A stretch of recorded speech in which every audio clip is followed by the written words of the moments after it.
الشيطان الرجيم بسم الله الرحمن الرحيم السلام عليكم ورحمة الله تعالى وبركاته الحمد لله رب العالمين وبه نستعين والصلاة والسلام على أشرف الأنبياء والمرسلين وعلى آله وصحبه ومن تبعهم بإحسان إلى يوم الدين سبحانك لا علم لنا إلا ما علمتنا إنك أنت العليم الحكيم رب اشرح لي صدري ويسر لي أمري واحلل عقدة من لساني يفقهوا قولي ربي زدنا علما نافعا وارزقنا فهما صادقا وعملا مقبولا اللهم يسر ولا تعسر ربي تمضي الخير الحمد لله ثم الحمد لله. Sekali lagi malam ini kita panjatkan kesyukuran kita kepada Allah Subhanahu wa taala kerana rahmat dan kasih sayang Allah yang telah membawa kita ke rumahnya yang mulia ini untuk sama-sama melaksanakan ibadat, khususnya salat maghrib dilakukan secara berjamaah dan selepas itu disusuli dengan salat ba'da maghrib dan disusuli lagi dengan nikmat yang besar, iaitu dapat kita i'tikaf di antara dua waktu solat di samping pengisian perkongsian beberapa hadis Nabi sallallahu alaihi wasallam untuk sama-sama kita muhasabah diri, sama-sama merenung sejauh mana apa yang kita ucapkan dalam syahadah kita Muhammad Rasulullah itu telah kita laksanakan dalam kehidupan. Sekali lagi nak diingatkan apa yang diingatkan oleh guru-guru kita, bahawa sekali kita berada dalam majlis ilmu ini, maka selagi itulah para malaikat mendoakan keampunan untuk kita.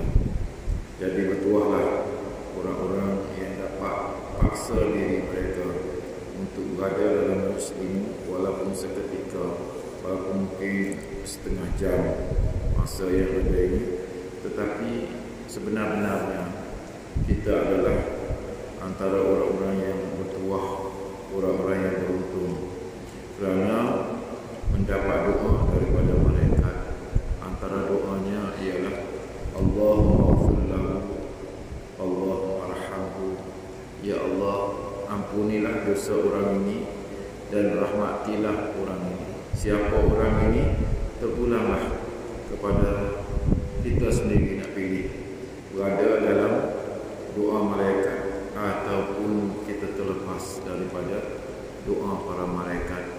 Kata ulama kita tuan-tuan, apabila kita mula bergerak daripada rumah Allah Subhanahu wa taala yang dalam sini, maka terputuslah kita daripada doa para malaikat. Jadi mudah-mudahan kita sabarlah seketika untuk sama-sama kita mendengar beberapa hadis Nabi sallallahu alaihi wasallam untuk kita beramal dan juga untuk kita perpanjangkan juga kepada orang lain. Tuan-tuan yang dirahmati Allah, pada minggu lepas kita membaca 3 hadis Nabi sallallahu alaihi wasallam berkaitan dengan salam, dan kita telah ambil kesimpulan daripada apa yang disebut apa yang disabdakan oleh baginda sallallahu alaihi wasallam tentang salam. Jawab salam, memberi salam itu sunat, jawab salam itu wajib, tetapi walaupun dia sunat, dia ada tanggungjawab. Ini tanggungjawab yang kita sebut hak-hak orang Islam, ataupun dalam bahasa mudah tanggungjawab kita terhadap orang Islam. Dalam bahasa Melayu ni tuan-tuan, kalau kita sebut tanggungjawab ni, lawan dia tidak bertanggungjawab. Ini tanggungjawab saya. Dan bila dikata awak tak bertanggungjawab ni, maka kita pun marah sudah. Sebab apa? Bila sebut awak tak bertanggungjawab, masa ketika tersebut hina rasa diri kita. Bayangkan kalau Allah Subhanahu wa taala kata kamu tidak bertanggungjawab terhadap saudara kamu yang sama Islam, bagaimana perasaan kita di hari akhirat nanti? Ini besar ni tuan-tuan. Walaupun nampak simple, tapi bila kita tidak bertanggungjawab, kamu tidak bertanggungjawab. maka ketika tersebut menjawablah kita di hadapan Allah Subhanahu wa taala. Apa yang kita dapat daripada minggu lepas ialah Assalamualaikum, maka jawab Waalaikumsalam, dapat 10. Assalamualaikum warahmatullahi wabarakatuh, Waalaikumsalam warahmatullahi wabarakatuh. Assalamualaikum warahmatullahi wabarakatuh, Waalaikumsalam warahmatullahi wabarakatuh, dapat 30. 10, 20, 30 tak pilih yang mana. Hanya budak kecil tahun 1 pun pandai. Nak pilih yang 30. Tak nak pilih yang 10. Jadi kita pun harap-harap besarlah. Tetapi yang ukur besar tak besar ni bukan ukur ilmu. Bukan ukur ilmu. Ilmu ni di sini. Ukur ilmu tahu 30 lebih besar daripada 10. Tapi tetap juga Assalamualaikum. Kenapa? Yang mengukurnya adalah iman. Ukur itu adalah iman. Jadi bukan ilmu. Berapa ramai orang tahu tentang kelebihan solat tahajud tapi tak dapat bangun solat tahajud. Berapa ramai orang tahu pentingnya besarnya solat duha tapi tak dapat juga solat duha. Berapa ramai orang tahu tentang kelebihan Al-Quran tak dapat juga baca Al-Quran. Kenapa? Kerana yang menggerakkan kita kepada amalan ialah iman, bukannya ilmu tapi iman. Jadi usaha atas iman ini akan menggerakkan kita kepada amalan. Yang kedua, pada minggu lepas kita belajar juga bagaimana Nabi SAW ingatkan kita bahawa orang yang memberi salam dengan orang yang menjawab salam, utama yang memberi salam. Kita nak pilih menjadi orang yang lebih baik atau orang yang kurang baik, tentulah akal kata kita nak pilih yang lebih baik. Kalau jawatan pun orang nak lebih tinggi sehingga sanggup menipu, sehingga sanggup memfitnah, sehingga sanggup kata bodeh lah, apalah bahasanya tak kira lah, kerana nak dapat yang lebih baik. Tetapi bila Nabi SAW pujuk kita dengan hadis-hadis baginda sallallahu alaihi wasallam ini, kita macam tak berubah juga. Nak jadi lebih baik ke nak jadinya? Kalau dia bagi salam aku jawab, kalau dia tak bagi salam aku pun tak jawab. Aku sama sekali tidak akan. Dia bagi, dia on, aku on. Jadi tuan-tuan, ego diri. Sebab tu hadis yang ketiga kita baca pada minggu lepas, sesiapa yang memberi salam maka hapuslah ataupun hilanglah, terlepaslah dia daripada sifat ego tadi, sifat sombong dan takabur tadi. Jadi tuan-tuan, itu 3 perkara yang kita belajar pada minggu lepas. Minggu ini kita baca lagi hadis Nabi SAW juga berkaitan dengan salam.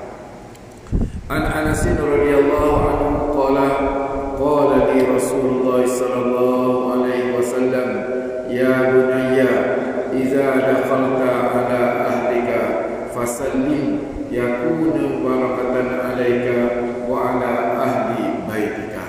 Rawahu Al-Tirmizi. Hadis ini diriwayatkan oleh Imam Tirmizi. Kita boleh tengok dalam hadis 2698. Dalam 2698 dalam bab tentang memberi salam. Dari Anas radhiyallahu anhu menceritakan bahawa baginda Nabi sallallahu alaihi wasallam yang mulia telah bersabda kepadaku. Anas ni saya banyak kali juga menyebutnya. Anas adalah seorang sahabat yang kalau bahasa mudah kitanya, yang dihadiahkan oleh seorang perempuan kepada Rasulullah untuk menjadi pembantunya. Seorang perempuan yang ada anak, lebih kurang umurnya masa tu mungkin dalam 7-8 tahun kah, lebih masa kanak-kanak lagi, diberi kepada Nabi untuk berkhidmat pada Nabi. Khidmat, tolong ambil air, mungkin tolong ini, tolong Nabi, begitu, berkhidmat untuk Nabi. Jadi Anas daripada kecil sampailah ke dia dewasa, dia bersama dengan berapa tahun dia bersama dengan Nabi. Maknanya sehinggalah dia remaja bersama-sama dengan Nabi. Jadi banyaklah hadis-hadis yang diriwayatkan oleh Anas kerana hubungannya yang rapat, kerana dia menjadi pembantu, maknanya dia sentiasa bersama dengan Nabi. Salah satu daripada yang diceritakan oleh Anas ialah pada satu hari Anas kata, Rasulullah SAW telah bersabda kepadaku, wahai anakku, tengok ya, dalam bahasa ya bunayya terjemah, kalau nak kata wahai anakku itu bahasa biasa, tapi dia lebih deep lagi, lebih tersentuh lagi. Wahai anak kesayanganku, gitu. Wahai anak kesayanganku. Kita tahu Nabi SAW dengan Anas ni bukan ada hubungan saudara mara, tetapi kerana Anas tu dihantar oleh ibunya berkhidmat. Kalau kita ni pembantu rumah lah, tetapi bahasa Nabi dengan Anas ni sungguh-sungguh orang kata lembut sangat. Nah, kalau kita bahasa budak, kau tolong gitu lebih kurangnya. Tetapi Nabi walaupun Anas ini, tapi tetap ya bunayya, itu bahasa Nabi. Nak cerita kepada kita bahawa Nabi ini sangat-sangat lemah lembut, sangat orang kata begitu beradab walaupun dengan seorang kanak-kanak. Ini Anas kita. Dalam hadis yang lain kita pernah jumpa bahawa Anas kata sepanjang dia duduk dengan Rasulullah 10 tahun, kata silap, apa nama Rasulullah tak pernah marah kepada Anas ini dengan perkataan yang orang kata menyakitkan. Tidak pernah. Walaupun aku sering melakukan kesilapan, orang suruh pergi ambil air, dia pergi ambil benda lain. Tak, kalau kita kawan ni memang marah terus. Tapi tidak. Anas kata sepanjang-panjang dia duduk dengan Nabi, dia berkhidmat dengan Nabi, walaupun dia melakukan berbagai-bagai kesalahan, tetapi tak pernah sekalipun Nabi marah kepada dia. Tuan-tuan, Masya Allah lah, kita dengan anak sendiri, itu pun hari-hari marah, hari-hari macam-macam. Kadang-kadang lepas mulut ni daripada jiwa seorang Islam, sumpahan-sumpahan keluar. Ini kena beringat tuan-tuan, beringat. Kerana pesan untuk guru kita juga, kadang-kadang ada masanya, ruang masa yang ada pada kita itulah makbul doanya. Sebab tu ibu-ibu, isteri-isteri kena sentiasa beringat, marah macam mana pun jangan sebut perkara yang negatif. Takut-takut masa tersebut adalah masa makbulnya doa. Lepas tu kenapa lah kau ni palu sangat, kenapa kau ni bodoh sangat, kenapa? Padahal dia sendiri yang mendoakan ketika tersebut makbul doanya. Itu susah jadi masalahnya nanti. Jadi tuan-tuan itu kena sentiasa beringat. Kita belajar adab ini daripada Rasulullah SAW. Jadi ya bunayya idza dakhalta ala ahlika, wahai anak kesayanganku, apabila engkau masuk ke rumah keluargamu, maka ucapkanlah salam. Masuk saja ke rumah, assalamualaikum warahmatullahi wabarakatuh. Kenapa? Nescaya hal itu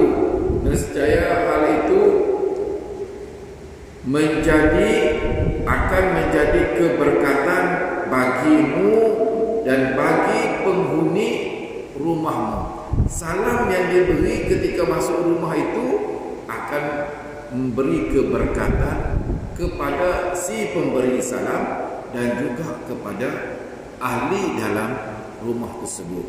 Mungkin tuan-tuan kata, apa berkat, dapat berkat? Kenapa dapat berkat ni? Kita kena belajar konsep barakah itu. Barakah yang kita sebut barakah, mendapat keberkatan. Apa maksud berkat? Kata setengah orang, berkat itu kalau pada rezeki walaupun sedikit tapi dia mencukupi. Kalau banyak dia berbahagi, boleh guna untuk bagi orang. Kalau sedikit rasa cukup, tak rasa tak minta gaji. Kadang-kadang gaji 5,000 tak cukup, 10,000 tak cukup, gaji 20,000 pun tak cukup. Kenapa? Tarik barakah itu.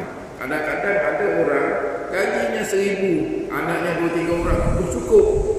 Orang tua zaman dulu tak ada gaji pun cukup, relax saja, happy saja hidup. Anak-anak pun boleh berlari, boleh kerana sini. Sekarang ini nak gaji 10,000 pun masalah, macam-macam nak berlaku.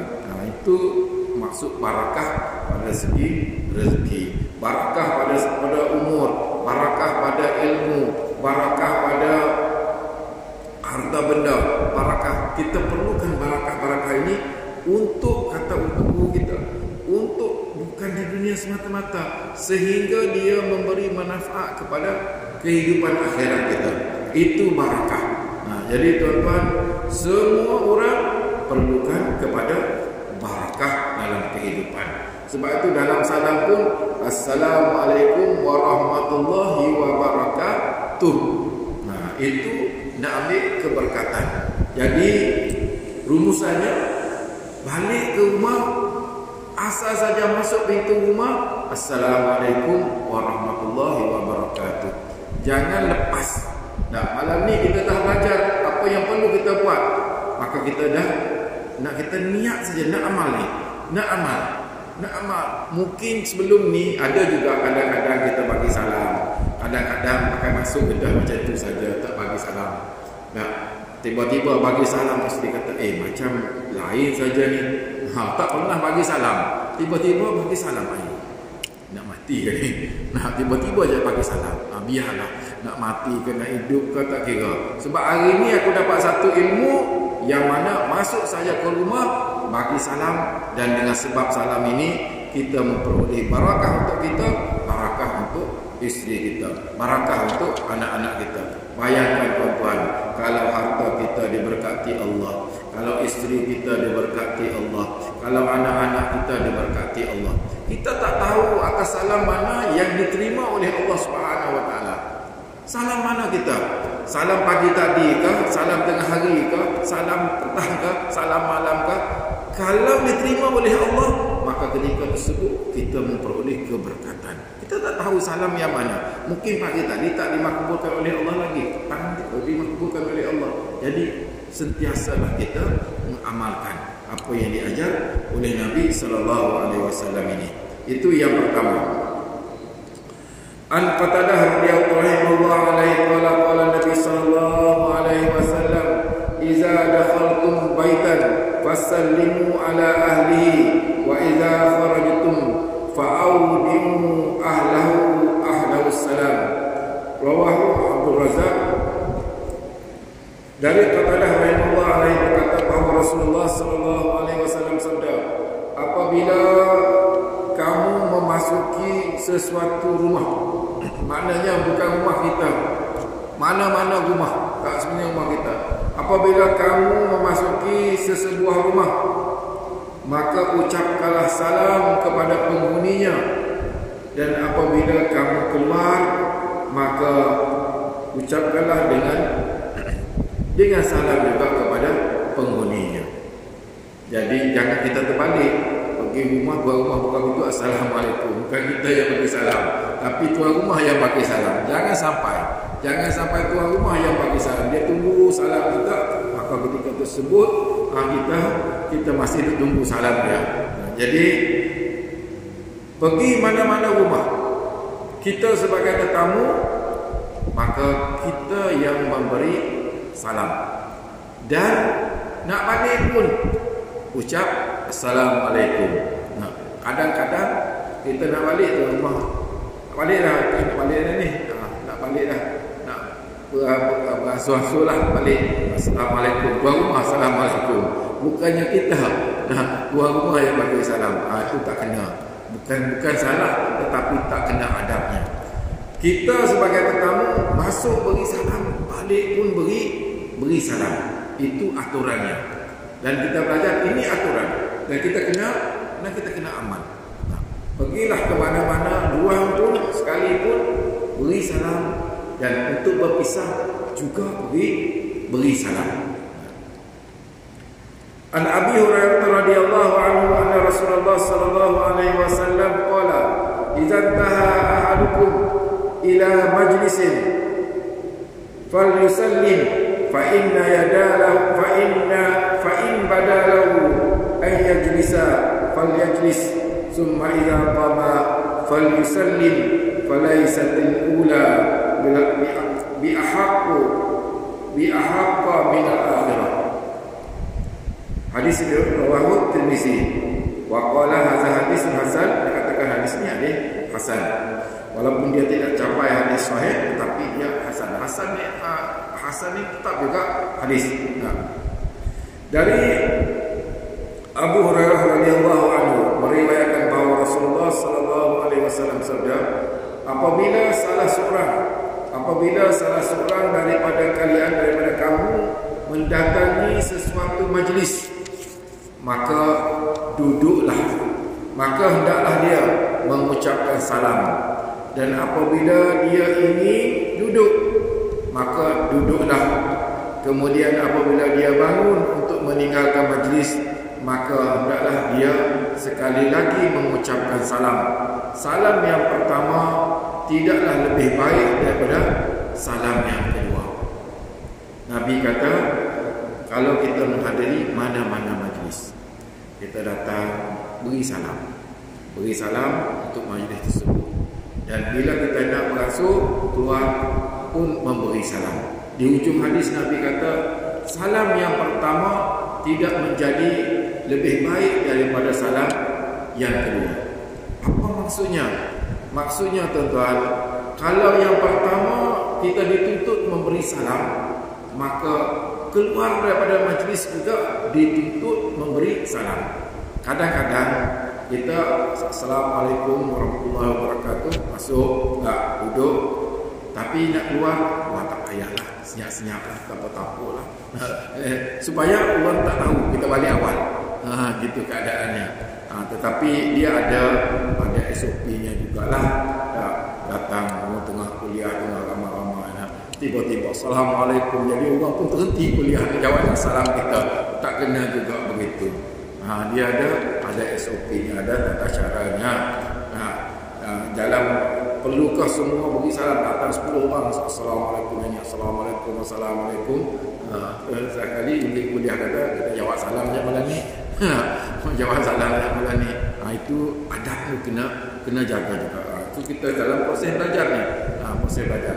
Nabi SAW sebut yang ditulis oleh penulis kita ni, dia pandai dia susun. Bermula daripada kelebihan-kelebihan salam, tanggungjawab. Lepas tu beri salam secara umum, kelebihan memberi salam. Lepas tu dia sebut tentang bagaimana ucapan salam. Dan selepas itu dia susul dengan salam untuk rumah sendiri. Lepas tu dia susul lagi salam untuk rumah orang. Lepas tu dia susul lagi salam untuk majlis ramai-ramai. Maknanya dia bukan tulis kita kalau dia akan tahan dia salam Ustaz. Tidak, dia ikut dia satu persatu. Bermula dengan hukum tanggungjawab hak memberi salam tadi. Tanggungjawab tadi, selepas tu disusuli dengan hadis. Dia nak tulis satu hadis tu, nak letak satu hadis tu bukan semudah yang kita fikir. Dia telah susun dia punya hierarki dia itu. Bermula daripada kita dengan keluarga kita sendiri, rumah kita. Selepas itu habis rumah kita beramal dah di sini. Pergi kepada rumah orang. Kalau kita pergi rumah orang macam mana? Juga memberi salam. Dan bila nak balik juga memberi salam. Okey, habis rumah orang. Mungkin kadang-kadang kamu ada menghadiri satu-satu majlis, maka di situ juga kamu dituntut memberi salam. Dan bila kamu nak beransur keluar daripada majlis tersebut, juga dituntut memberi salam. Dan sehingga Nabi kata, salam yang kedua, salam yang pertama tidak menjadi lebih baik daripada salam yang kedua. Maknanya kedua-dua sama saja. Sebab kadang-kadang kita dalam majlis ini kita senyap-senyap saja pergi. Kita rasa tak apalah, tadi dah beri salam dah, akan salam lagi. Tidak. Berbeza dengan rumah orang tadi. Rumah orang kita turun beri salam. Mungkin itu kebiasaan kita dah. Tapi dalam majlis ni kita rasa anggap yang pertama tu mungkin dituntut, yang kedua ni tak apalah, tak payahlah. Tidak. Nabi kata ingat terus, yang kedua itu juga sama dengan yang pertama, tuntutan memberi salam ini, tuan-tuan. Jadi kita ni sekarang ni prosesnya amal. Nak bagaimana kita nak boleh buat benda ni. Dan sebagaimana yang diajar oleh orang-orang dulu kita lah, pendahulu kita, maknanya mereka berdasarkan pada pengalaman. Benda-benda begini kita nak amal, kita tahu, tapi nak amal tu macam kalau tidak biasa dia jadi payah kita nak buat. Nampak? Contohnya nak beri salam kepada orang lah. Kadang-kadang kan orang katakan salah orang, kan datang fikir ni Islam atau tidak Islam, kan salah aku bagi salam. Kadang-kadang kan salam, kadang-kadang malu pula. Baik kata selamat pagi daripada Assalamualaikum. Dia jadi begitu.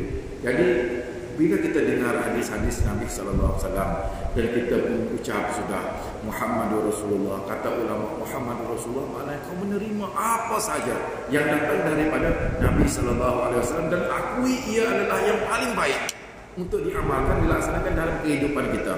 Antara selamat pagi dengan assalamualaikum, tetap kita pilih assalamualaikum.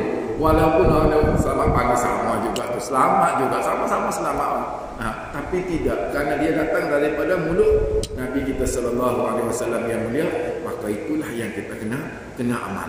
Oleh sebab itu tuan-tuan, kita tahu, walaupun kita dengar malam ni, walaupun saya pun dah baca hadis malam ni, mungkin saya dah baca banyak kali, mungkin bukan di sini, di tempat lain pun baca, tapi nak amal itu bukan sesenang yang kita ucap. Kita kena paksa diri kita, paksa, dan kita kena konsisten. Nak masuk. Inilah yang dikatakan mula-mula pujuk diri kita. Nabi pujuk kita beri salam. Ini tanggungjawab, tak bagi salam ini kamu akan dipertanggungjawab. Pujuk. Selepas itu Nabi pujuk diri, paksa diri. Kita kena paksa. Dan mulut tu payah nak bagi salam. Kadang-kadang benda ni orang yang ditakdirkan Allah biasa bagi salam, alhamdulillah. Tapi ada yang jenis tak payah nak bagi salam. Payah nak buka mulut tu bagi salam. Sebab apa? Allah saja yang tahu. Maka ketika tersebut paksa. Kalau kita lah jenis orang yang memang, saya kalau setakat Nabi patut imam, patut bilal, orang ni boleh nak bagi salam. Tapi kalau dengan orang lain rasa segan bagi salam, rasa segan. Datang satu perasaan itu, kan pelik tak pernah bagi salam. Ni siapa ni orang ni? Kadang-kadang dia berlaku, Assalamualaikum warahmatullahi wabarakatuh, Assalamualaikum tuan. Dia pun tengok, kenal tak? Ada jumpa di mana? Kita pun sudah memang tak kenal. Tapi kerana kita belajar tadi, beri salam kepada orang Islam ni, beri salam. Dia kata, kenal kata? Tak kenal, tak apalah. Itulah keadaan. Lepas kita pun kalau macam ni, aku tak payah bagi salam je lah. Malu saja.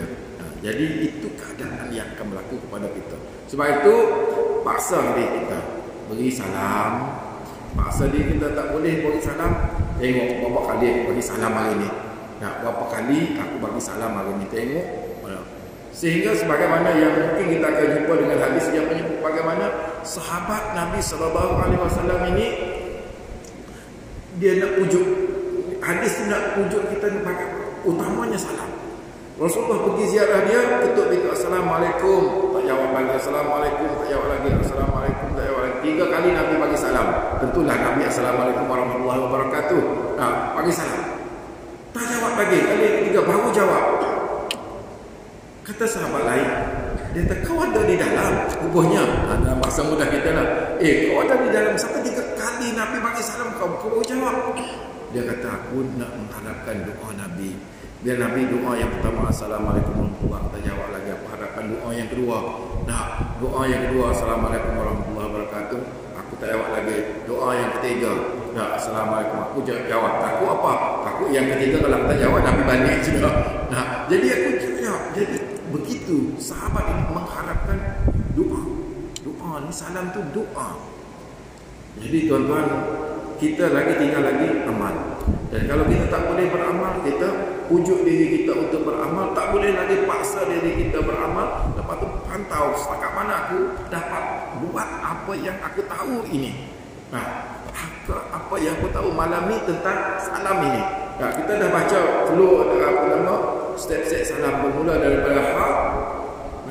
Ada 6 hak yang asas itu. Kita akan continue ni bersama-sama tentang 6 hak ini. Dia mula dengan salam. Daripada salam secara umum kepada salam kepada kelebihan salam, cara menjawab salam kepada satu keluarga, salam dengan sesama jiran tetangga, dengan orang, salam dalam masyarakat umum. Ini menuntut kita kepada amalan kita. Kalau tuan-tuan boleh bayangkan, kalau semua kita yang dengar ini boleh beramal dengan benda ni, betapa kita beruntungnya. Afsus salam dalam hadis Nabi SAW cerita daripada sahabat tu. Perkara pertama yang Nabi ketika mula sampai ke Madinah, Abdullah bin Salam, hadis Abdullah bin Salam. Ketika Nabi mula-mula sampai ke Madinah, 4 perkara yang Nabi sebut. Salah satu daripada afsyus salam. Sebarkanlah salam. Sebarkanlah salam ke mana-mana saja. Tak jumpa orang assalamualaikum, jumpa assalamualaikum, assalamualaikum. Jadi jangan jadi satu kejanggalan untuk memberi salam. Kita nak suruh, alhamdulillah kita pada masyarakat kita salam ni tidak jadi kejanggalan sudah. Tetapi cuma nak kita lebih lunak lagi, lebih baik lagi. Macam yang kita dengar, bukan assalamualaikum saja, tapi assalamualaikum warahmatullahi wabarakatuh. Kalau boleh yang terbaik, salam yang terbaik. Kita setakat ni assalamualaikum, assalamualaikum sudah. Alhamdulillah kita sudah ada. Tetapi cuma nak improve sikit lagi, nak upgrade lagi salam tu supaya lebih baik. Daripada tak memberi salam kepada memberi salam, daripada memberi salam 10 markah kepada 20, daripada 20 kepada 30, daripada memberi salam kepada menjawab salam sesama keluarga, kepada jiran tetangga, daripada jiran tetangga kepada masyarakat umum. Jadi jangan kita lepaskan tanggungjawab ini, kerana tanggungjawab ini akan dipersoalkan, dan Nabi SAW telah berusaha memujuk kita semua supaya kita dapat beramal dengan apa yang baginda sallallahu alaihi wasallam nyatakan dalam hadis tersebut.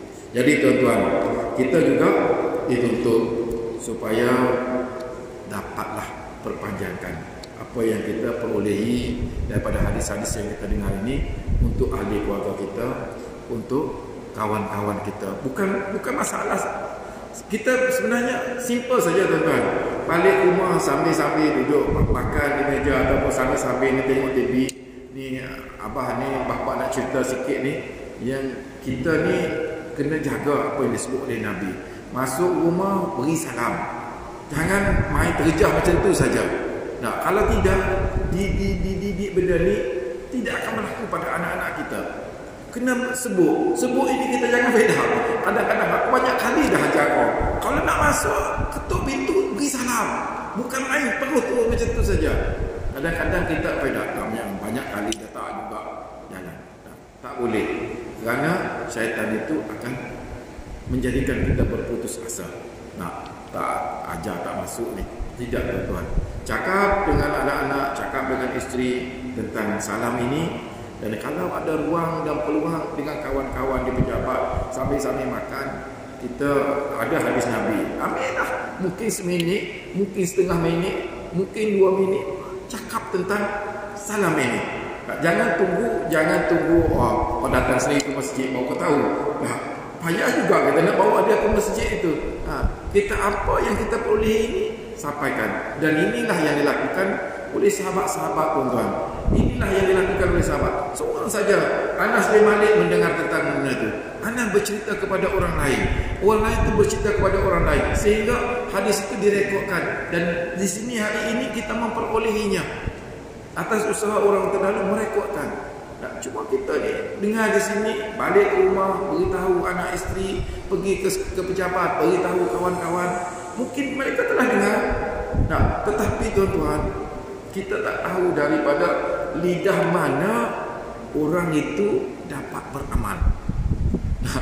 Kalau nak kira dengar benda ni tuan-tuan, dia dah kecil lagi duduk dengar. Dengar daripada tu, dengar daripada radio, dengar daripada itu, dengar daripada itu, tapi tak juga buat-buat. Kita tak tahu dengan takdir Allah daripada perkataan kita satu ini, itu juga kan salah. Orang tu boleh ingat dan orang tu boleh amal. Kita tak tahu perkataan mana akan masuk ke dalam hati. Mungkin saya cakap 100 kali dah, benda sama, tak masuk juga. Tapi Ustaz Ahmad cakap sepatah ya, orang boleh dengar dan boleh amal. Kita tak tahu tuan-tuan. Sebab itulah kita jangan orang kata apa bagi ustaz sajalah bercakap macam ni. Tidak. Kita yang dapat benda ni terus bercakap, mudah-mudahan dia menjadi asbab untuk kita mendapat kebaikan-kebaikan yang lain daripada apa yang kita dengar di kuliah-kuliah yang kita hadiri, insya-Allah. Tuan-tuan, setakat itu dapat kita kongsi pada malam ini. Mudah-mudahan apa yang kita dengar, apa yang kita baca dan dengar ini dapat kita amalkan, dan mudah-mudahan juga sebagaimana saya sebut tadi, kita dapat perpanjangkanlah kepada orang lain juga menjadi satu ilmu yang bermanfaat. Mati anak Adam terputuslah kecuali 3 perkara, salah satu daripadanya ilmu yang bermanfaat. Mudah-mudahan Allah Ta'ala jadikan sebab untuk kita memperolehi ganjaran yang besar di sisinya apabila kita sudah meninggal dunia insya-Allah. Aku lupa lihaza wa astaghfirullahalazim li wa lakum. Assalamualaikum warahmatullahi taala wabarakatuh. A'udzubillahi as-sami'il 'alim minasyaitonir rajim. Bismillahirrahmanirrahim. Allahumma arinal haqqa haqqan warzuqna ittiba'ah wa arina batilan batilan warzuqna ijtinabah. Allahumma a'inna 'ala dzikrika wa syukrika wa husni ibadatik. Sallallahu ala sayyidina Muhammad wa ala alihi wa sahbihi ajma'in. Alhamdulillah. Astaghfirullahalazim. Allahumma salli wa sallim wa barik.